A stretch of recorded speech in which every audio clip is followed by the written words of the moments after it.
Today, folks, I did it. I bought some more of this Canadian high-yield dividend stock that is Telus in my tax-free savings account. We're going to broad view my TFSA, my RRSP, take a look at the total yields and what these are producing today as we take a look and broad view the Canadian economy on the front of a tariff war, and we take a look at the AI wars going on with Deepseek, this Chinese AI platform that is pulling ahead of the leaders here in the Western world, leading to some major concerns and drops in some of your favorite stocks. So if you're on a path to financial independence, if you damn well one day want to retire early, join me on that journey by hitting subscribe. It'll enhance your passive income. But getting into it, folks, broad viewing the United States, there's been a lot of concern over Deepseek AI. They recently updated their model, and it turns out with a lot less money, they were able to produce much better results, which leads to concerns around CapEx spending, what's been going on with NVIDIA, all the chip makers today getting absolutely devastated. I'm surprised Meta has been able to glide through this so well with Llama, because Google's down 3.5%, which is one of the largest holdings in our portfolio along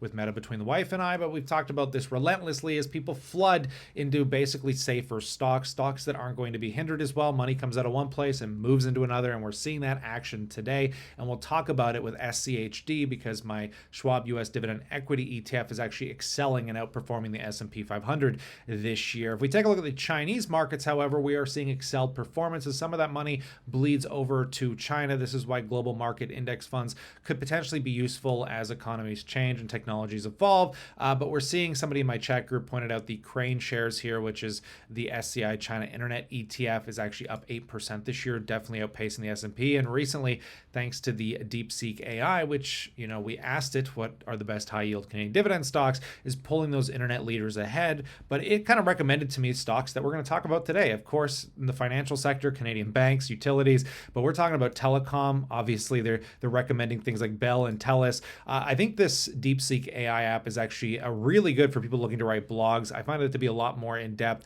a little bit more visually appealing. We're going to see how this pans out over time, but for right now, people are freaking out, and I don't know if it's justified or not. We're gonna have to let these kind of high risk, new sectors that continue to evolve kind of come into play as the news hits the wire, but you can subscribe for that. So taking a look at my TFSA first and foremost here, folks, I have been buying a bit more Telus today. I just wanted to get like half the position built out moving into earnings, because if this is the turnaround story for the telecom giants, I feel like this could be the bottom, but I'm not going to put a huge amount at risk until we're sure. We're already seeing a turnaround in their earnings, so I'm excited to see, which we have to wait till February 14th for Telus, which is up in my accounts at 2.62% as of the making of this video. My average cost is $20.35, and we got a few thousand shares, along with VDY, which is up 8.96%. Both of these stocks have been doing okay since the beginning of the year. We'll look a little bit deeper. The yield that I'm able to achieve off these as of this moment, I'm at 7.88% with Telus,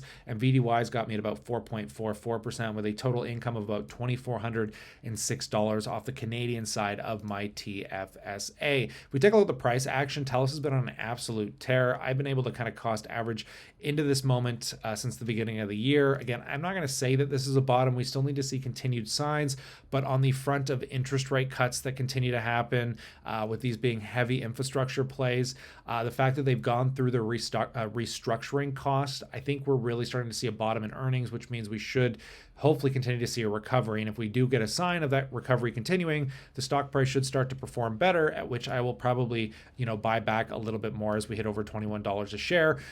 So yeah, very intriguing. This is probably one of the most intriguing Canadian dividend stocks to watch right now, because I'm not a fan of the others.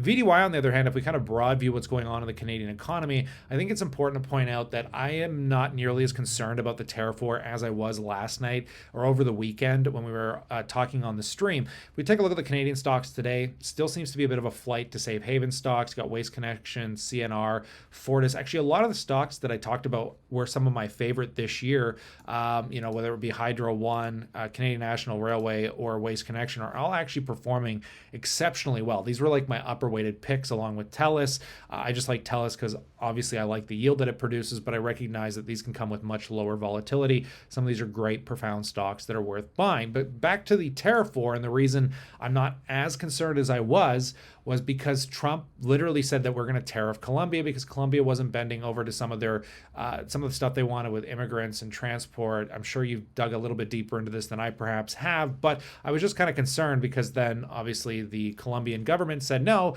we're going to tariff all U.S. products by 50%. And over the weekend, there was a mild tariff war going on that is now over, which I'm not sure how many headlines with this Deepseek AI that's taken over the media you're actually seeing. But the fact that Trump pulled back on tariffing Colombia really goes to show that he's purely using this as a negotiation tactic, which alleviates me on buying Canadian dividend stocks, because I do not believe that he's going to tariff Canada at 25%, but we still have to wait until February to kind of get real solidifying news on this. But something tells me with what I see going on globally, it's likely these are just negotiation tactics. So time will tell. It shouldn't stop you from cost averaging, but you can take a breath if you just want to see how this news plays into the Canadian markets. On the US side of my TFSA, because I do have a US account in my TFSA, so all these are in US dollar denominations, we are up 9% on Google, almost 16% on the S&P, doing really good, 15% total return in this account. Many of you know over the last couple weeks, I have been buying a little bit more Google than I was kind of comfortable with. I'm going to be done buying Google here between all of my accounts.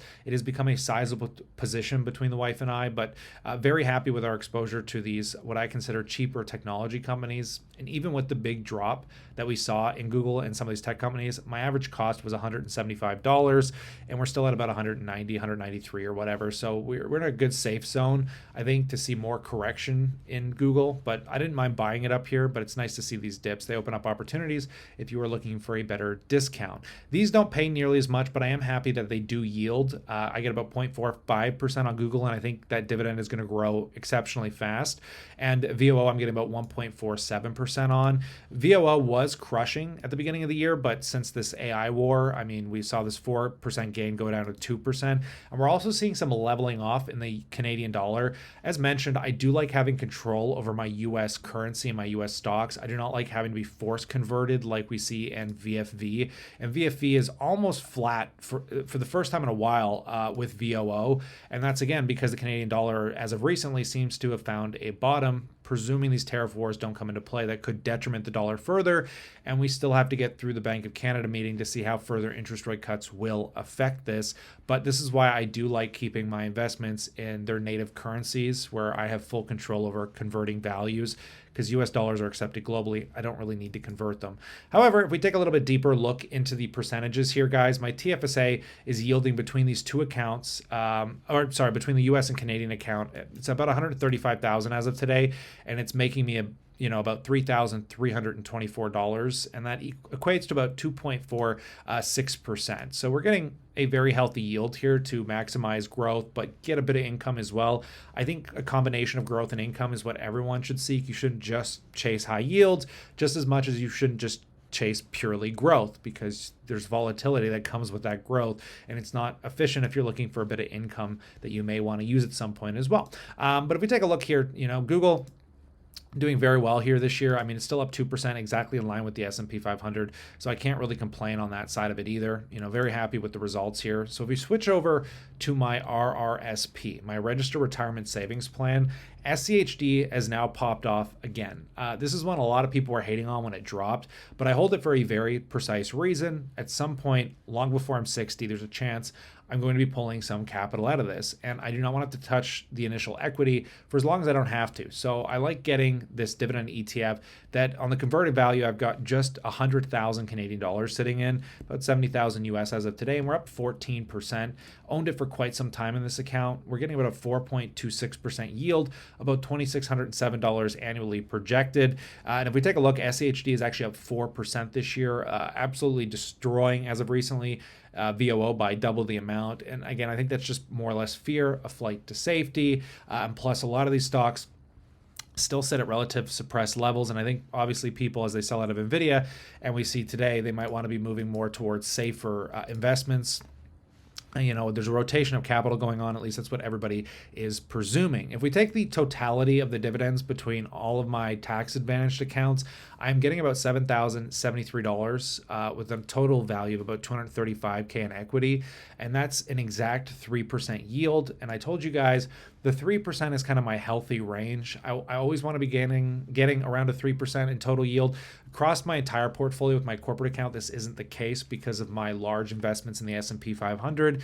But with my tax advantage accounts and over time with buying and continuing to scale my Canadian stocks, I'm hoping will always be somewhere between 2.5 4.5%, and 3% across our entire portfolios. I feel like that is a comfortable, healthy yield for me, something I could draw against. And at this point in time, if we could just get the property that we own, that I purchased this condo, paid off between our entire accounts, a 3% yield could literally pay for our entire housing expenses with the current scale of our portfolios.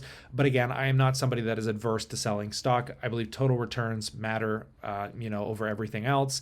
But I always believe getting a little yield and some growth is a good, healthy combination to keep some income constantly being able to invest. But otherwise, this is kind of where the accounts sit. These are some of my thoughts. I don't really know what's going to happen with Deepseek. I'm not really sure where the AI war is going to take us next, but I'm happy continuing to have my exposure. I'm not buying the dips. I'm not excited to buy NVIDIA, but I'm confident that earnings will probably be very good this quarter. We're heading into the US earnings season for technology, and something tells me the quarter is going to do very well, which could cushion some of the blow we've seen. But I will pass that question off to you. I'd love to know what you think in that comment section below.